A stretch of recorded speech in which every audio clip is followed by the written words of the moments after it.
കേരള തീരത്ത് നിന്ന് അറബിക്കടലിൽ കുറച്ചുള്ളിലേക്കായിട്ട് ഒരു കപ്പലിൽ നിന്ന് കുറച്ചധികം അപകടകരമായ വസ്തുക്കൾ അടങ്ങുന്ന കാർഗോ കടലിൽ പോയിട്ടുണ്ട് എന്ന് കോസ്റ്റ് ഗാർഡ് അറിയിച്ചിട്ടുണ്ട്. സംസ്ഥാന ദുരന്ത നിവാരണ അതോറിറ്റി അറിയിച്ചിട്ടുണ്ട്.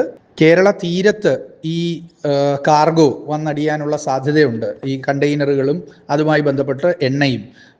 അത്തരം ഒരു സാഹചര്യത്തിൽ പൊതുജനങ്ങൾ ഒരു കാരണവശാലും ഈ കണ്ടെയ്നറുകളുടെ അടുത്തേക്ക് പോവുകയോ അതിൽ സ്പർശിക്കുകയോ ചെയ്യരുത് എന്ന നിർദ്ദേശം ലഭിച്ചിട്ടുണ്ട് കോസ്റ്റ് ഗാർഡിൽ നിന്ന്. ഈ വിവരം പൊതുജനങ്ങളെ അറിയിക്കേണ്ടതുണ്ട്. ചില പ്രദേശങ്ങളിലെങ്കിലും എണ്ണപ്പാട വന്നടിയാനുള്ള സാധ്യതയുണ്ട്. അതുണ്ടെങ്കിൽ കോസ്റ്റ് ഗാർഡ് ആ സമയത്ത് നമ്മളെ അറിയിക്കും. ഇതിനുള്ളിൽ കണ്ടെയ്നറിനുള്ളിൽ എന്തൊക്കെ വസ്തുക്കളാണ് എന്നുള്ളത് നമ്മൾക്ക് അറിയാൻ സാധിക്കില്ല. അത് കണ്ടെയ്നർ ഷീറ്റൊക്കെ കോസ്റ്റ് ഗാർഡിന് കിട്ടിയാൽ മാത്രമേ അറിയുള്ളൂ എന്നാണ് അവർ അറിയിച്ചിട്ടുള്ളത്.